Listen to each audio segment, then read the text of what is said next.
Now we'll start on a beautiful Mexican melody, Pobrecita de mi alma.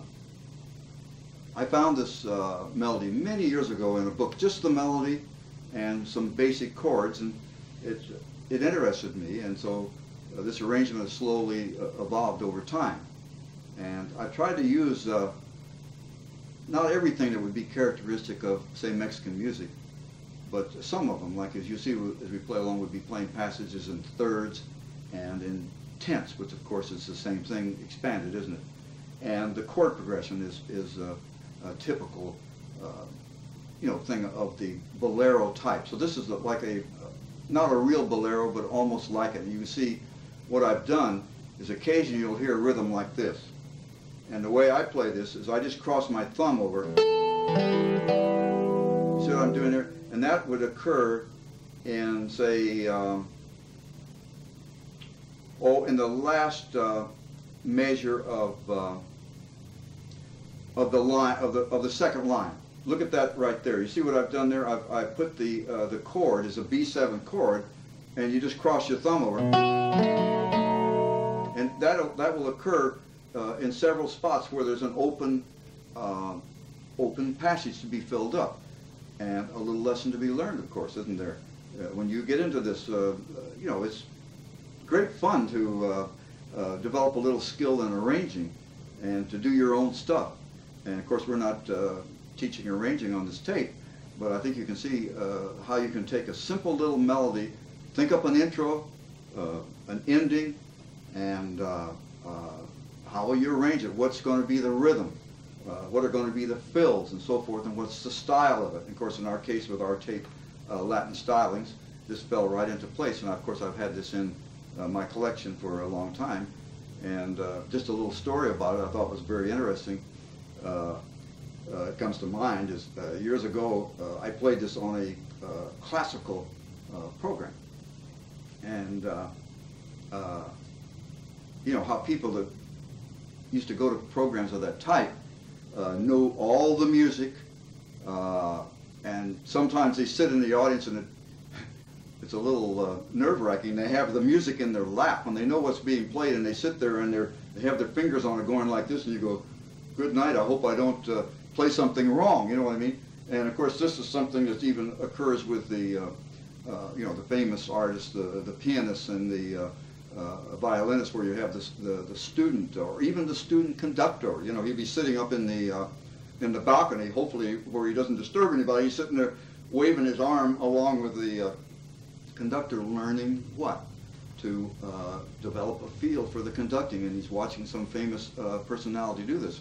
And so it's a little of the same thing here with a piece like this. Is the people sit there and they know every piece, because mainly in the days when I did a program playing in front of audiences, it was the Segovia repertoire. So when you play something different, it throws them a little. So I remember after I played the program, and I recall playing quite well, some guy coming up and shaking my hand and saying, I enjoyed the program. He said, but why did you play that Latin piece? That doesn't belong on a program like this, And I felt like, and yet I noticed something very strange. It got the best hand.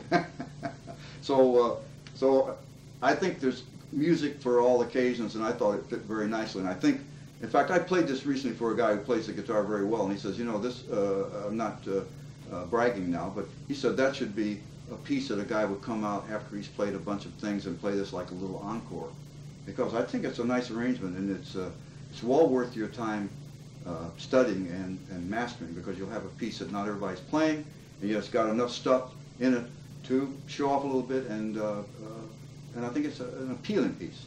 Okay, so intro, ad lib. You notice it says freely. So what does that mean? Just play it the way you feel. I happen to play it when I play the intro. I just play it real relaxed like this. And this, of course, is why you're trying to get this Mexican sound, isn't it?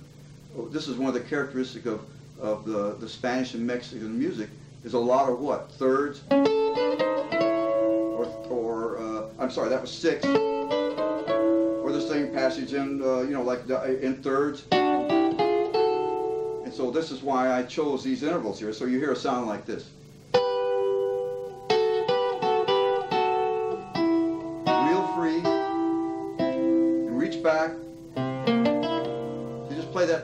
try to reach for the C before you let go. And then your chord, of course the last two harmonics. Or at that famous old thing, the 19th, as I played your last piece, I had a hard time finding the harmonic again because, my gosh, I look at that last one and I want to play it there. But I played it rather nicely, so I says, well, you'll know what I mean there. So let me play that for you again now. Remember the finger change here.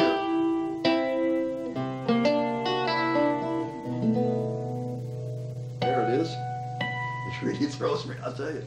And you're off to the piece. Now from then on, it's a nice, easy, laid-back rhythm.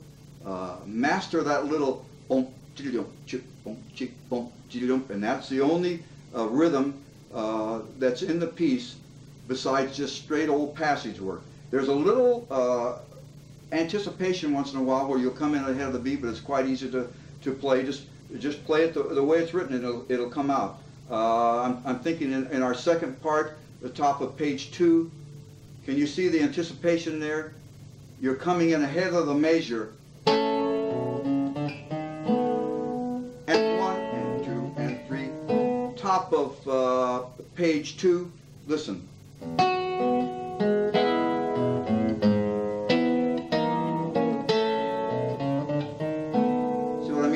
That's just the only true, if you want to use the word accent or syncopation in the whole piece. The rest of it's very straightforward. A strange little ending that I made up here where I try, and you'll at first it's like rubbing your belly and patting your head, as you'll find when you come to it. It's towards the end of the piece, and you're having to play an offbeat kind of a rhythm, and it's in the last measure of the. When you go back to the E minor chord position, otherwise we'll go E minor, A minor, E major, and back to E minor at the end. Look at the third measure down at the bottom of the page when we go back to the key of G, and we'll play something like this.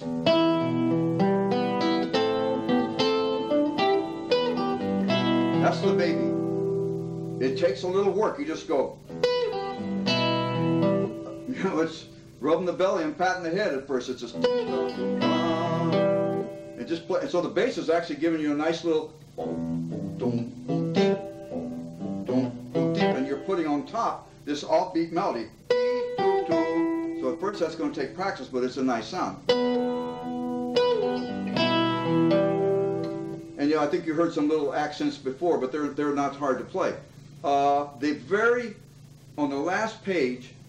There's a little technical sounding passage. It's very easy to play. You have 3 repeats of a little motif. And what that is when you come to the part, I think you see it over there, it says freely. You've just finished your melody that goes like this.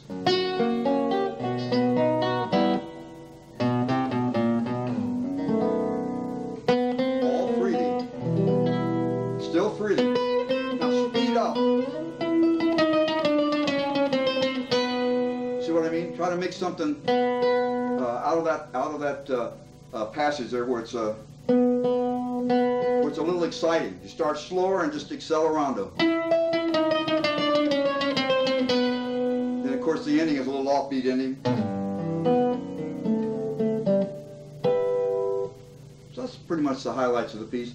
Again, you have work in front of you, but I believe it's work well worth it, because you'll have a nice solo that you're not going to be hearing everyone play, and I think you'll be kind of proud of it after you learn to play it. And again, I'm not using any rhythm boxes on this these solos, because these you can lay back. As you'll see, we'll come to a Mexican, another Mexican piece which is completely ad-lib, a beautiful Mexican melody that goes clear back to the First World War that I've scored here. Basically, I've rescored it from another setting, and then the final part is the good old romanza, but you may not recognize it in parts. That's why I call it the new romanza, and I hope you have some fun with that too. So let's just play now our Pobrecita de Alma, and this will give you a little interpretation of it, and I'll just lay back here and play, and just like I'm sitting in the corner, and see what happens. Okay?